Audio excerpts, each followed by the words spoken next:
Tricia Grant. I'm the Director of Marketing and Communications at MediaSmarts, and I'm really happy to be here today with Sophia Greene and Shao. They are both project managers with the Sex Information and Education Council of Canada, also known as SIECCAN, who are great partners of ours. Sophia is leading their Boys in Consent project, while Yiwen is overseeing the Consent for Autistic Youth project. So I would love to start off today. Could you both speak to the need for these two projects and how they came about? What kind of gaps were you seeing that made it important to focus specifically on boys and on autistic youth for these projects? And maybe we'll start with you, Sophia. Thank you so much, Tricia. That is a great question, and we're also very happy to be here. So in response, in 2023, we did a gender-based violence prevention project focused on incorporating violence prevention principles into comprehensive sexual health education. So we created a set of guidelines to support service providers in this effort, outlining policy recommendations, explanations of what gender-based violence is, and what its impacts are in our community, as well as incorporating these principles into sex ed to prevent violence. We also released an educator guide for service providers, which included subjects like boundaries and consent, digital media literacy, and transformative justice. So our current project was created from this work, where we continue to build off these principles to address the restrictive gender norms and gaps in consent education that boys experience that ultimately contribute to violence. And in our data collection for the boys project, we found that there were a lot of those gaps around consent for boys. Okay, great. And how about you, Yuen? Yeah, I'll kind of speak to the autistic youth perspective. Previously, we also had another project that was focused on the sexual needs of autistic youth kind of more broadly, and we created a set of resources to address some of those needs. And from that project, it was quite clear that autistic youth are more likely than non-autistic youth to experience consent violation, including things like abuse and violence. And because of that, there's often this assumption that there's something inherent about autism that makes autistic youth more vulnerable to these negative experiences. But what we actually learned is that there's a lot of social factors that contribute to this vulnerability. So for instance, a lack of adequate sexual health education, including education about consent, contributes to vulnerability, where if people don't have access to this information, they end up having to try to find that information on their own on the internet without adequate support to do so. Or people have talked about learning from experience and that leading to negative experiences. And autistic youth often do not receive adequate sexual health education. Another factor is that autistic youth are often not supported to make their own decisions. So the adults in their lives often make decisions for them rather than allowing them to make their own choices. And this is often done with the best of intentions, usually to protect them. But when autistic youth don't learn that they can make their own decisions, they don't develop the skills to do so, and they don't realize that this is a right. They have a right to do so. And what they end up learning is that they have to go along with whatever decisions others people make for them, even if it's coming from somebody who might not have their best intentions in mind. And even if those decisions are things that they are not comfortable doing or feel unsafe doing. And so ultimately, this also contributes to their vulnerability. So the reason for addressing the needs of autistic youth in our consent project is really about addressing some of these factors that contribute to their vulnerability. Thanks so much for that context. I'm curious to know, I guess maybe starting with the resource for autistic youth and for, the educators who work with them. What were some of the kind of special considerations that you had in mind when you were creating these resources based on your research? Like I mentioned, I think decision-making, supporting autistic youth to be decision makers in their own lives, that was a key focus of our resource.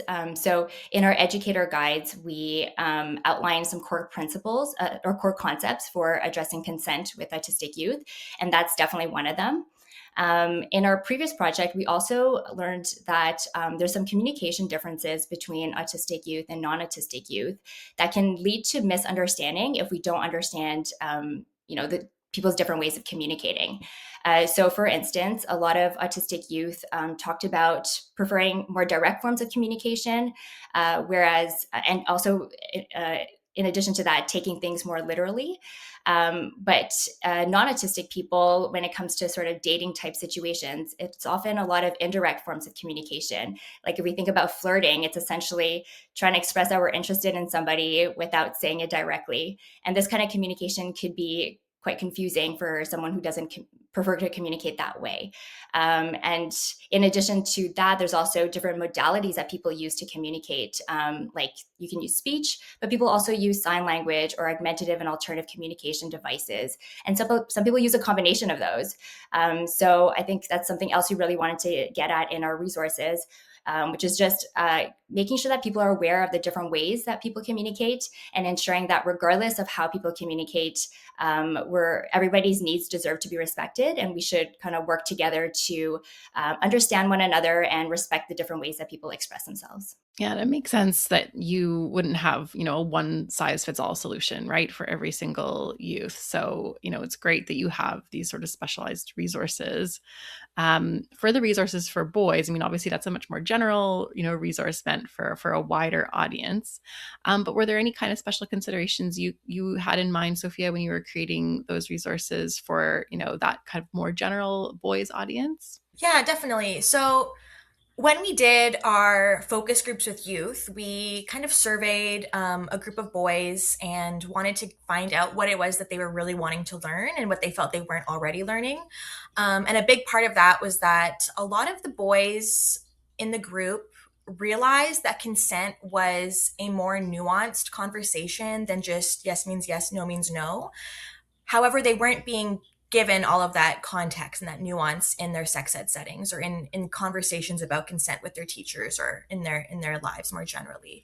And a lot of them talked about too the different times where they themselves expressed a lot of or felt a lot of discomfort when they thought that their consent was not being respected or trusted, or their boundaries weren't being listened to. And so we focused a lot in the educator guide on trying to provide service providers with examples of how they can engage their students or the youth they're working with in sort of class-based workshop types style conversations, role play, prompts, little exercises, things like that, that would get the boys practicing asking for consent, practicing thinking about consent, and understanding things like agency and autonomy.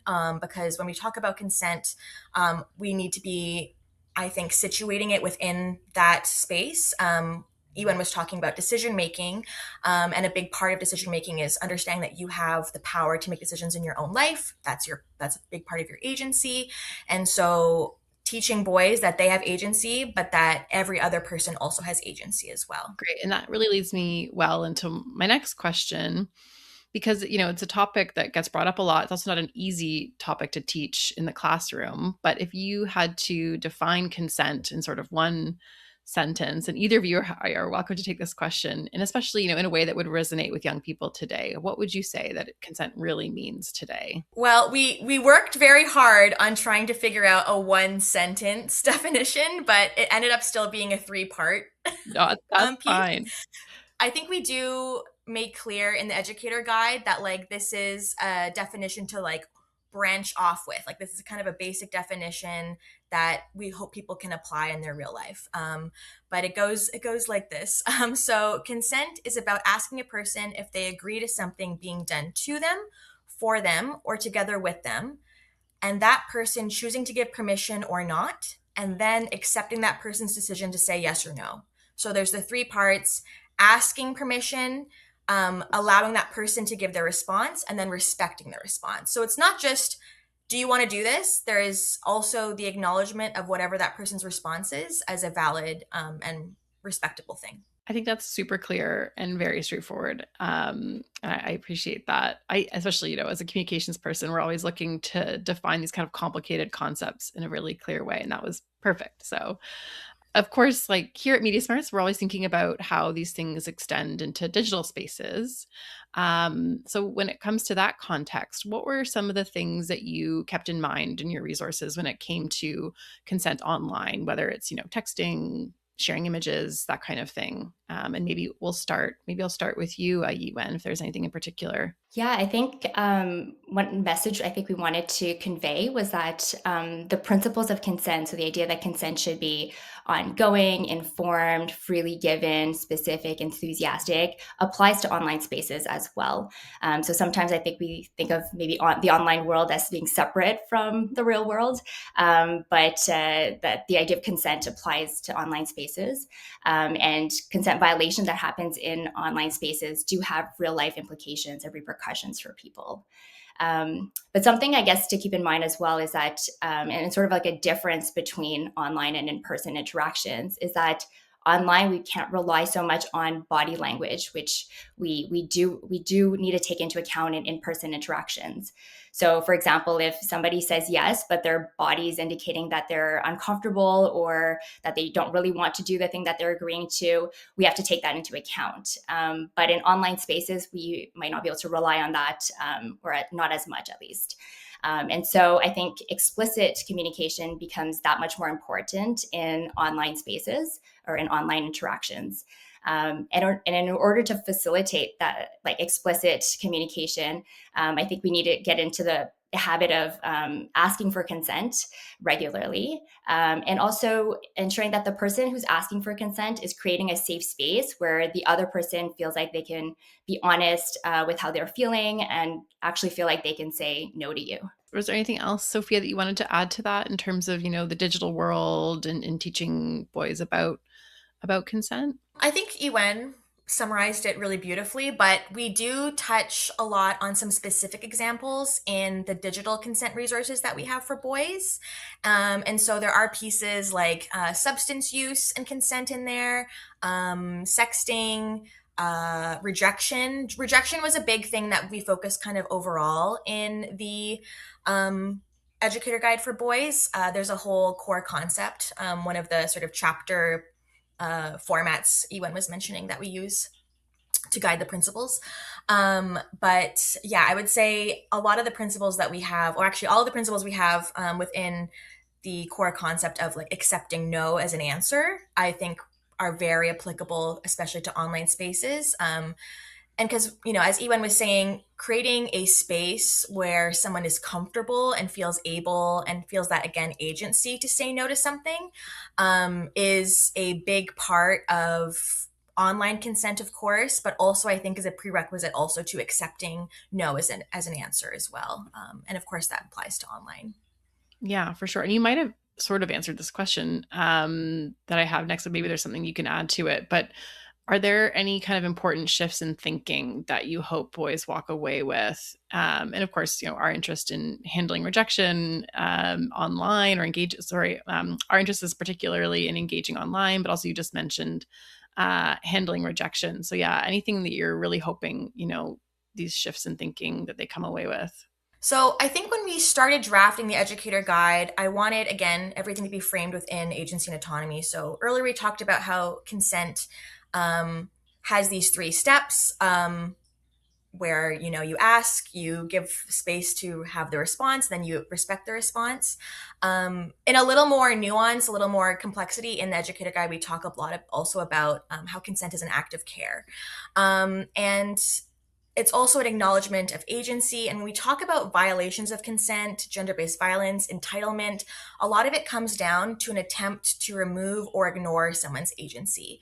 I don't think that's necessarily always a really conscious thing, but the gender norms that we're living within, these frames of like patriarchy, where people are socialized to either feel entitled or feel or believe that they should be submissive, I think create the perfect conditions to be ignoring or removing someone's agency. So I hope that the key takeaways boys have from these resources are understanding that if someone does reject them, that is about the person exercising their decision-making power, their agency, their autonomy, and it's not an affront to the person being rejected because, again, they're not entitled to anything.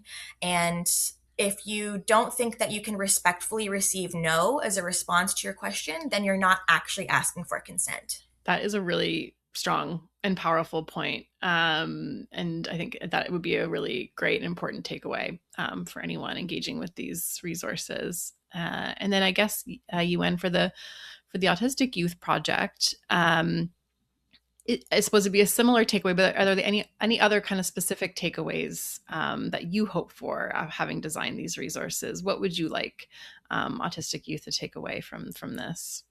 What I hope autistic youth take away is that recognition that they have the right to make their own decisions. And a lot of our resources are actually created for service providers who support them. And so I think our message for them and with some recommendations on how to actually support autistic youth to make their own decisions. So that involves things like ensuring that they have all the information they need to make informed choices. It involves sort of embedding choice making in everyday practice. So giving them daily opportunities to make choices. And that can start with more simple choices that build in complexity as they grow older. And it's also about ensuring that when autistic youth make decisions, they have the supports in place to navigate what ends up happening after they make that decision. And we also emphasize a supported decision-making framework, which is the idea that to kind of build a team around the autistic youth to help them make decisions. So it should involve a team of people who know the autistic person well and who really believe that they can make their own choices, so that they're really there to support autistic youth to make decisions and not there to make decisions for them. I would love to hear a little bit more about the resources specifically. I was thinking it could be fun for you to walk us through an example activity that an educator could potentially run in their classroom based on the guide that you've created, and kind of let us know how that activity helps students learn these important concepts. So, Yuen, would you be able to walk us through something? Yeah, for sure. So we might have mentioned this earlier, but in both the educator guide, so the one focused on autistic youth and the one focused on boys and young men, for each of our core concepts, we offer some activities that educators can carry out with like students in a classroom, for instance. So in the educator guide focused on the needs of autistic youth, we do have a couple of role play activities. So one of them is focused, or one of them is really about the diversity of ways that people express themselves through body language. So the activity involves getting students to pair up, and then one student will ask their partner to do something with them. And it could be something like, do you want to come over after school tonight? And then the other person is instructed to say yes, but to use their body to indicate that they're uncomfortable with that or that they don't want to do that. And so I think what would come to light is that there's actually a lot of different ways that people express their discomfort through body language, and there's not just one way of doing that. And we also indicate some discussion questions that educators can use with students. So things like, what are some ways that people express that they're uncomfortable with something through body language? And what differences might you see between, say, autistic youth or non-autistic youth in terms of how they use their body language, or differences across other dimensions of difference, so like, say, culture. So just to highlight the different ways that people can use body language. And the goal is really to get students to recognize that people can say yes, but not totally mean that. And we have to take into account body language cues, and to highlight the diversity of ways that people express themselves through body language. Great, thank you. That's really interesting. And I'm curious to know too, if an educator, is watching this and they're interested, obviously we're going to refer them to the guide and activities that they can do.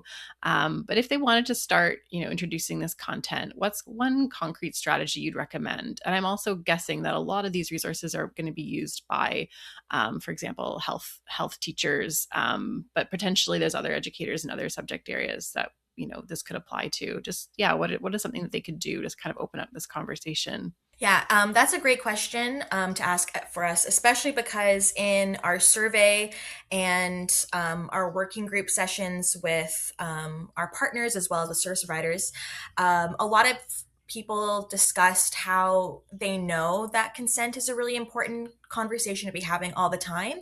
However, consent is so often situated within a sex ed context, and a lot of classrooms, a lot of teachers, workshop facilitators only have maybe an hour, maybe a few hours across the semester to talk about sex ed. And so they felt little under-resourced in time or opportunity to talk about consent. So a great way to incorporate consent practices tomorrow or today in a classroom is providing youth with opportunities to make decisions. So giving them options and space to reflect on what it is they want and why they want it can be a great stepping stone to conversations about consent and reinforcing consent culture.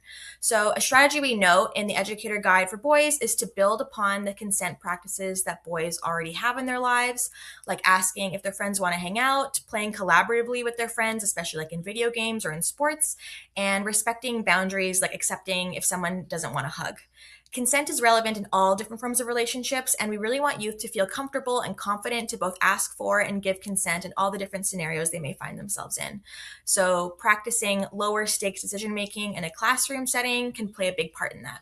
Yeah, that's great. It's really good to think of it as sort of an ongoing thing and something that they can practice in all their relationships, and not just, we think of it always in the context of romantic relationships, but it applies in other areas as well. So that's really helpful to remember. And I want to take it back just a little bit to the online world for a moment, because we touched on it briefly, but I am curious to know a little bit more about specific advice that you give when it comes to things like advising on sexting, sharing sharing intimate images, and that kind of thing. Any tips from the guide on that area? Yeah, so I think this might be something connected to our conversation about ongoing consent in digital interactions. So, ongoing consent in a digital interaction like sexting or just texting, phone calls, whatever, any kind of social media interaction. Um, we want to remind young people that online is still a part of real life and has real life effects on people's well being. So, this means that all of the ongoing consent practices we talk about for in person settings, such as checking in to make sure someone is still comfortable, still apply to online settings too. So, for instance, just like you'd want to check in with a partner during sex in person, it's also important to check in with a partner if you are sexting and accept at any moment someone may change their mind or want to stop sexting if you've already started. It also means that before you start doing something with someone online, you ask first. So this could be something quite simple, like checking in with your friend to get the permission before you post a selfie you took together at the park. But it can also it can also be making sure that your partner is comfortable and excited to start sexting before you send them a text. Or if you're sending a photo, you check in before you send that photo. And also respecting that, just as if this were like an in-person setting where you're having sex with a partner, knowing that the consent you're giving in that moment is just for you and that partner. It's not as if you having sex with your partner is also giving their best friend any permissions, right? And so just like in that context, sending an intimate photo of yourself to your partner is not giving consent to have them share it to anyone else. Yeah, that piece is so important. We've seen that in our research as well, that there's a bit of, moral disengagement when it comes to sharing sex. They're not seeing it, right, as bad as like you're saying, in person. But yeah, the impact can be really big. So it's important, yeah, to pass that along. So I would like to kind of close off a little bit just by asking kind of like a big picture question. And, I'm wondering, when young people who are going, hopefully learning these really important lessons from educators, from trusted adults in their lives, when they really understand, what consent is and how it's offered both online and offline, how does that change their relationships and the communities that they're part of? So I think earlier we talked a bit about consent as being an act of care. So I think there's like the nitty gritty of consent that we need to understand. But I think it's also to remember that consent is fundamentally an act of care, and it's about people in different relationships caring about the people that they interact with. So when we start to think of consent as an act of care, asking for consent becomes less about sort of checking a box and saying, oh, well, I've asked and the person said yes. So, I've covered all my bases. But instead, it becomes about really ensuring that the person you're interacting with feels safe and comfortable with you, and that they feel comfortable to say exactly how they feel with you. So I think ultimately, when we understand consent in that way, it'll lead people to feel more comfortable, safe, and more respected in their relationships. That's really beautiful. Thank you. These are really, terrific projects, and, we're excited to share. the resources with our audiences. I do want one last question to wrap us up, and it's something that we ask all the folks that come on our MediaSmarts Talks podcast, because we're media obsessed. I'd love to know, what is a piece of media you've consumed that you're really into right now, and both of you. So maybe I'll start with you, Sophia. Yeah, I love this question. And I think it's a very sweet kind of close, especially when, we're having these conversations. I think we've kept it, not super, heavy or dark or anything like that. Which, conversations about gender-based violence often can be a little heavy.